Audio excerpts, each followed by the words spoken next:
One of my subscribers, Jinn from Bangladesh, asked me to look at rings and perfumed oils. And my immediate reaction was one of trepidation. I think because both are associated with Jinn magic. I'm sure this wasn't behind Jiren's request, but the association for me was powerful, hence the trepidation. Let me be clear, whilst I don't want to encourage anyone, especially young people, to use Jinn magic, by the same token, it is not within my authority to condemn them. Indeed, whatever path we choose to Allah is highly personalised, and those who follow a left-handed path have a valid path. However, I was going to say fearful, I don't mean fearful, however sceptical I am of this path. I think that's because it's fraught with obstacles which take us back to the ego and the shadow of the material world.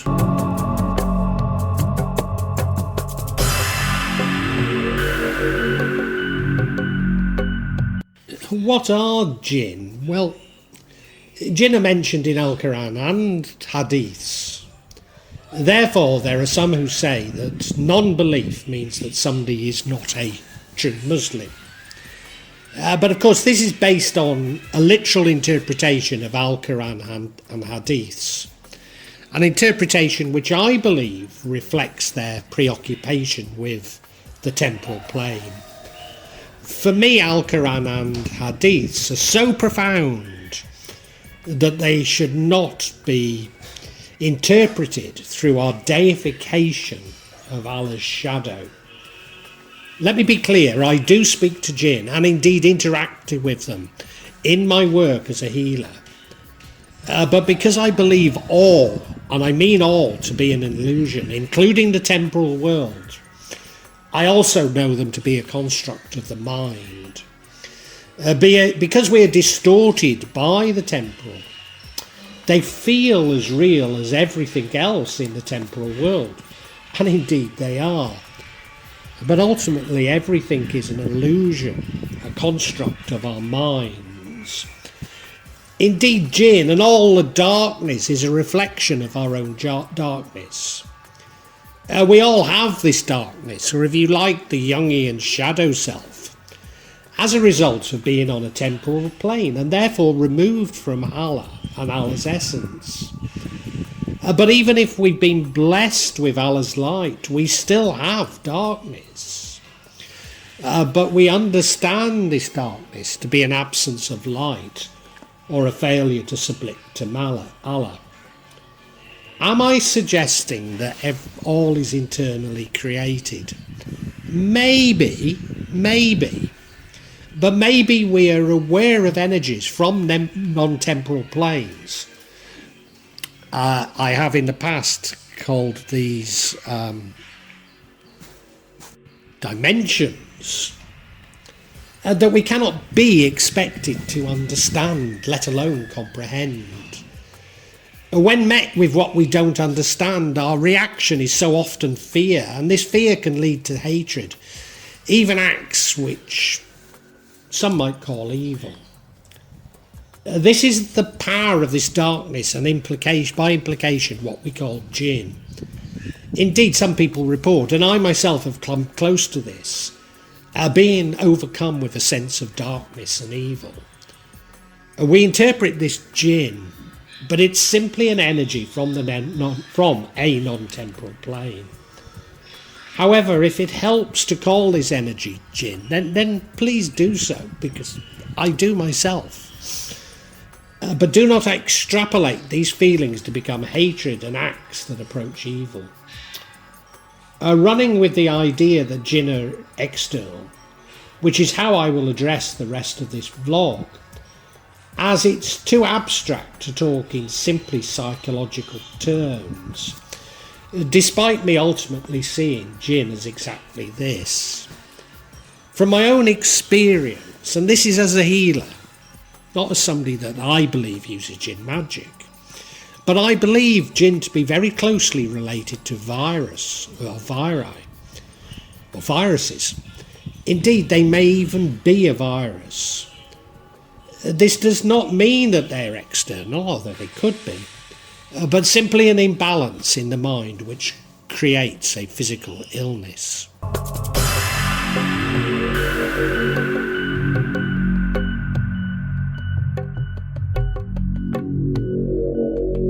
Now, I've said it before, but man is preoccupied with hierarchies. No more so than within Islam. And Jinn are seen as distinctly different from angels, even though some Sufis believe that they are one and the same. Certainly what is in our temporal plane we tend to describe as good and evil, and can be found in both Jinn and angels, for they are simply charged with Allah's will, although the important distinction is that angels have no free will and cannot disobey Allah. Indeed, in Indonesia we have the concept of Hodam for good Jinn. This is an important distinction because it means that Jinn can move closer to Allah, which many Muslims believe that they can be Muslims. Even that during Ruqyah it's important to convert them to Islam. But this certainly is not my experience. What does seem to have resonance with my experience is that Jinn are on a plane between man and angels. Some interpret this as them having the ability to pretend to be angels or humans, including humans that have passed, therefore ghosts, even to shapeshift. They're believed to inhabit trees, rocks, etc. But I believe this is simply a misinterpretation of the soul or consciousness that can be found in all of Allah's creation. And I'll speak about this more later. In my experience, they're all around us. And in some way, we are interacting with them. I also believe them to inhabit unclean places like toilets, graveyards, bars, betting shops, and perhaps controversially, banks. This preoccupation with hierarchies leads to a belief that there are hierarchies within the world of Jinn. I'm not enamoured with such hierarchies, as you know, and therefore don't propose to dwell on them. But there are believed to be Jinn kings and Jinn armies, etc. Their organisation and activities are also believed to mirror those of man. Let me return to my view that there is an energy from another plane or dimension, if you want to call it. You will understand my scepticism about such fantasies. However, if this interests you, I can recommend a fellow British convert, he'd call himself a revert, called Sheikh Mohammed Tim Humble. Now, he was educated in Saudi Arabia, so you'll appreciate that I have little in common with him. I mean, to be honest, when he starts speaking, I have everything in common with him. And then he sort of goes off at a complete tangent to my own thinking and beliefs. Nevertheless, I do believe him to be a good man. And if this is of interest to you, then he's very detailed on this subject.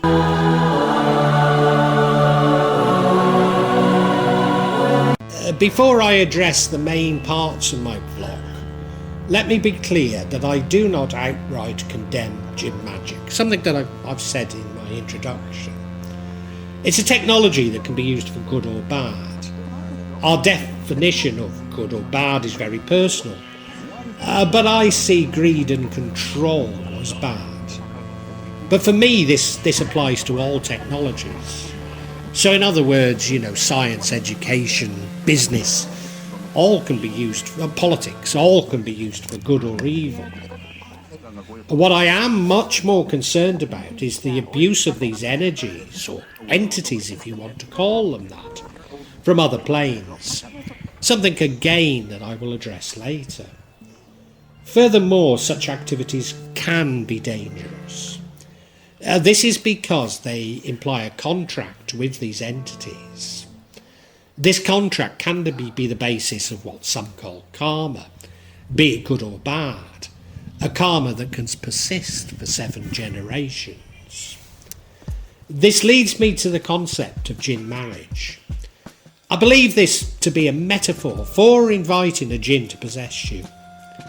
A very dangerous activity, but one which is central to the religious beliefs of the tantric path. So even this I refuse to condemn outright, but it's clearly massively dangerous.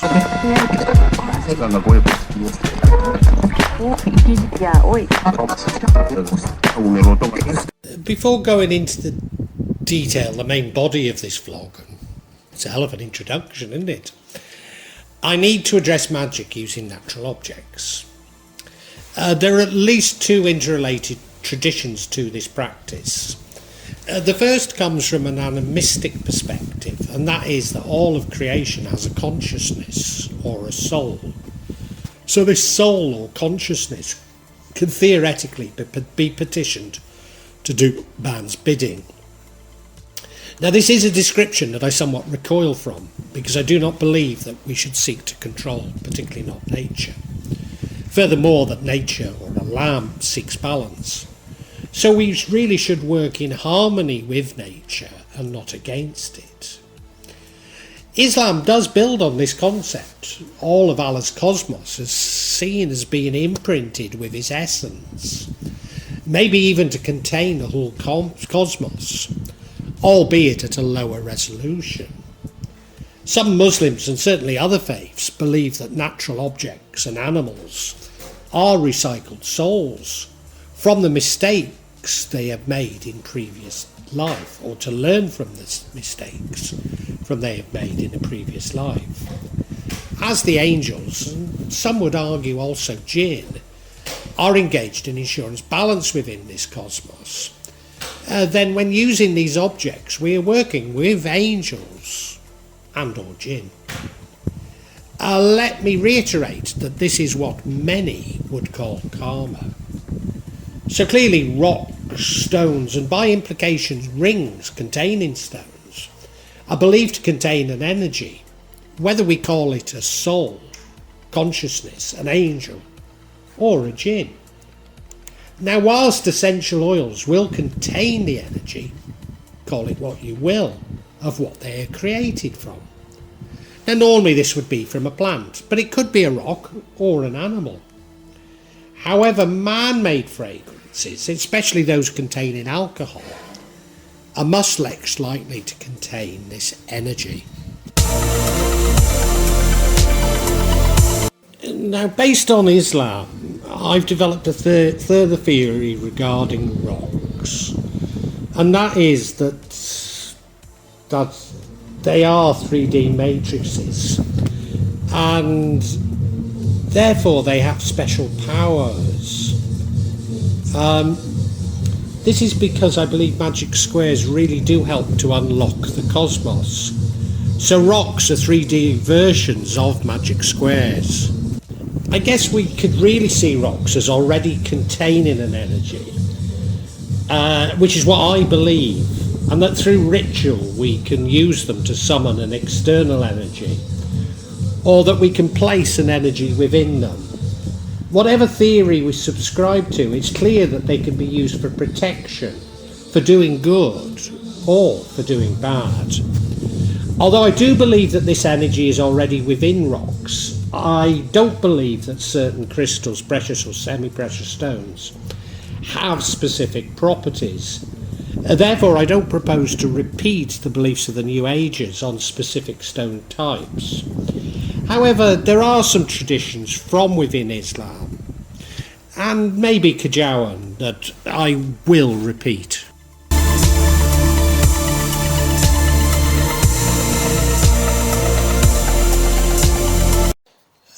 Perhaps the most important of these is Akik, or Yemeni agate, actually a mix of chalcedony and quartz. These tend to be brown or reddish brown in colour, but they can be blue, grey or even yellow. They're not fully translucent and they may have some lines across it which are often attributed with significance. Typically they're mounted in silver because Salafis believe that men should not wear gold. Certainly in Indonesia they rarely originate in the Yemen. Iranian and Indian stones are commonly used, although in Indonesia most will be local. However, true Yemeni stones are the most popular and expensive. It's said that they have particular medicinal properties, particularly related to the blood. They're believed to hold powers because the Prophet Adam and almost all subsequent prophets wore them, including Muhammad, who's said to have had a carnelian set.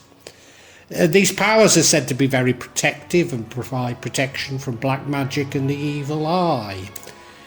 Returning to my psychological explanations, they also seem to have a calming influence on the wearer, including reducing jealousy and anger and focusing on prayers. In many Islamic countries, damaged stones should be discarded. However, in Indonesia, those with a hole in them are particularly prized.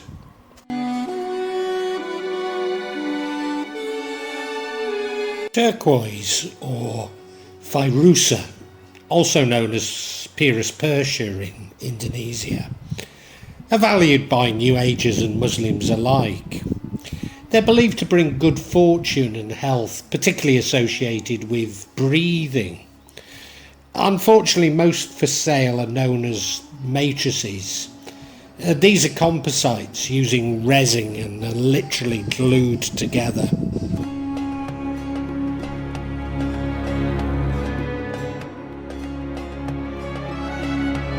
Red yakut or rubies, these are for problems of the heart and blood. They're believed to cleanse the blood and prevent heart attacks.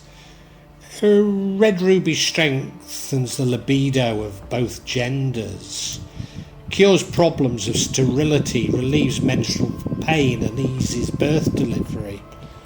They bring respect amongst people, love and compassion. It also brings reverence and solemnity, hiba, in front of people. It also increases income and business prosperity. The Mera de Lima is a pomegranate coloured ruby as opposed to the pink ruby. Mera de Lima is also the name of a mystical ruby from Java, believed to have enormous powers in protecting the owner, curing them of all illness and prolonging life. A true part of this Mera de Lima costs tens of thousands of dollars and is identified because it's said to turn 7 glasses of water red. It's also believed that if 3 people hold hands, one with a stone in theirs, their hair cannot be cut with a knife. Cannot be cut, and a knife will not cut their skin. Naturally, all Mera de Lima for sale in Indonesia are fake. Often they're not even a ruby, but Mera de Lima Siam, Thai red zircon. But these can also be used in Kajau and occult practice, especially for love spells.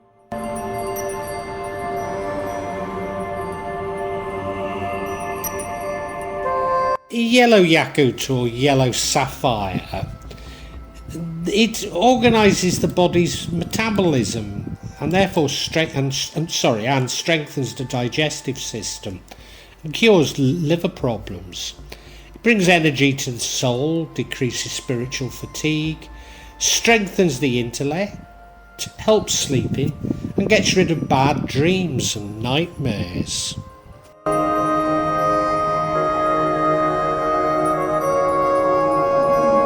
Blue yakut or sapphire strengthens the nervous system, cures epilepsy, migraine, headaches, lack of sleep, brings positivity, and it helps with rheumatism and the joints.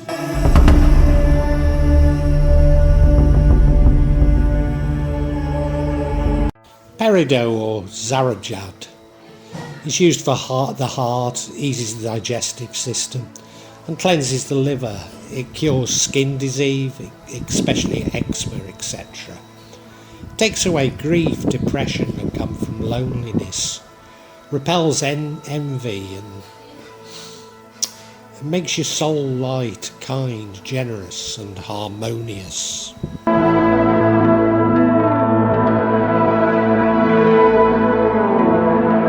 Emerald or Zumrud.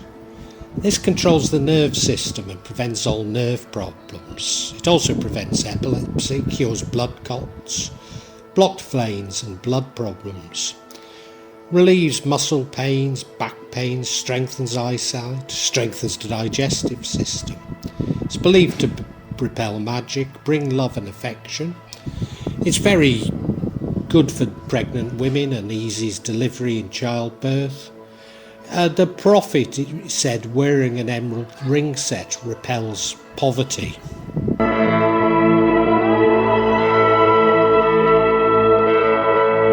al-Najaf is a glossy clear quartz. It's said that, or it's believed that wearing it is equivalent to going on Hajj or Umrah pilgrimage. The reward to looking at it is similar to the reward for looking at the Prophet. It's therefore said to repel evil.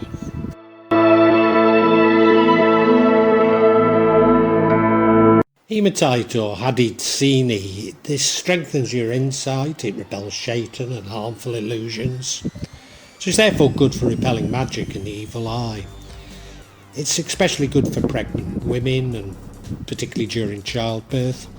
It gives you confidence and reverence and highly recommended to wear in war or when you need to overcome an enemy or maybe visiting a person of authority like a judge or a ruler. It's not recommended to wear this stone all the time, but Wednesdays is believed to be a particularly good time to wear it.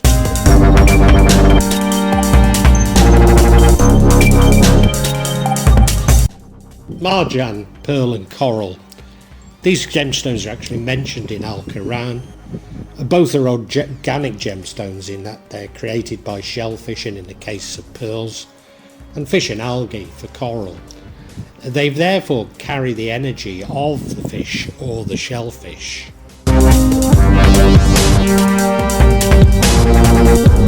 Pink quartz. Some Sufis also see pink quartz as providing a very warm energy. This is useful in our relationship with others, especially in love. I've also heard Sufis suggesting that different fingers relate to different sunnah.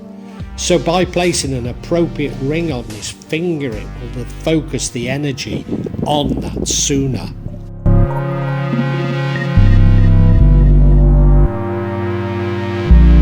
Cocoa wood. In India, China and Southeast Asia, it's believed that Prophet Muhammad used a cocoa ring. There are also claims that it was the wood used in Noah's Ark and in Moses' staff. It's therefore used as protection from the evil eye and black magic. Now, it actually comes from different palm trees, but the particular ones are native to China and Southeast Asia. So it's unlikely that the Prophet actually had a cocoa ring. Almost certainly its origins belong to the animistic tradition. Nevertheless, palm trees are found across the Middle East, and I believe a genus of coca is found in Turkey and may have been a part of Ottoman traditions. Unsurprisingly, there's a minority of Muslims who disapprove of the wearing of coca jewellery.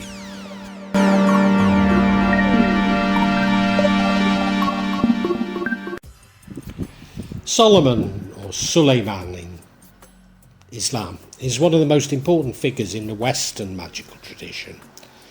The earliest mention of Solomon is within the Testament of Solomon, part myth and part grimoire. The wisdom of Solomon can be found in the Talmud and the Old Testament.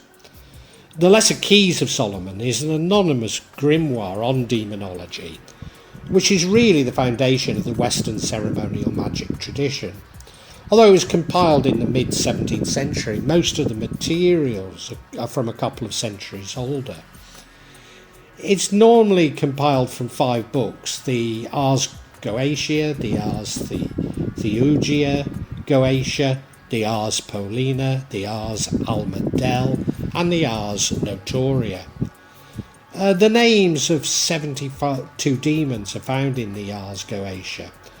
Maybe I should say spirits, because some are believed to be good. Al-Qu'ran claims that the winds were made subservient to Suleiman, and he could control it with his own will, and that the Jinn also came under Suleiman's control, strengthening his reign. Unlike the Talmudic tradition, Solomon was unaware and never practiced idolatry. Further, Al-Qu'ran rejects that Suleiman was a sorcerer. Suleiman did not disbelieve, but the Jinn disbelieved, teaching men magic, and that's Surah 2:102. Seals of Solomon appear to be common across Muslim countries for centuries.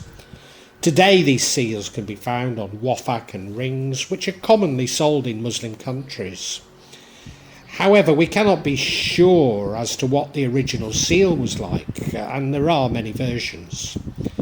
Such rings are believed to give the wearer control over jinns, as Solomon is believed to have.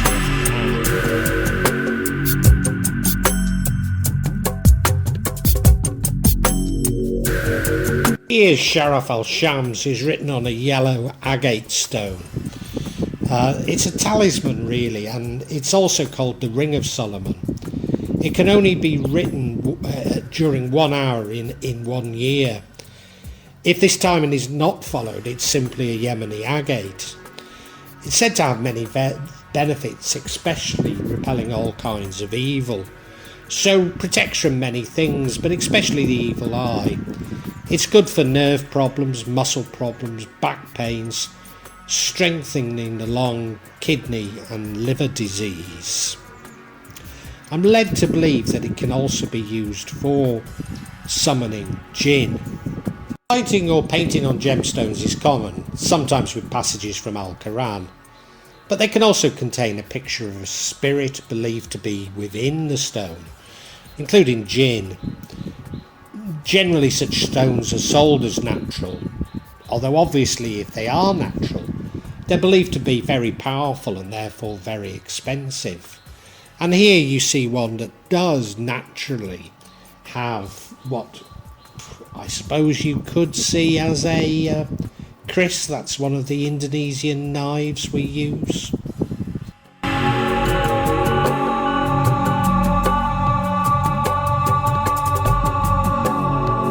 From the Solomonic tradition comes the idea of binding jinn.